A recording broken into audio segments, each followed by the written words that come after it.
Hello friends, welcome to micro digital YouTube channel.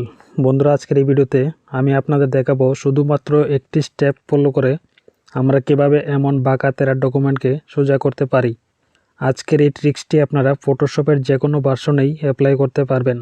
তো বন্ধুরা, চলুন শুরু করি। এই কাজটি করার জন্য আমরা টুলবার থেকে ক্রপ টুলটিকে সিলেক্ট করে নেব। এখান থেকে আমরা সমস্ত সাইজগুলিকে ক্লিয়ার করে নেব।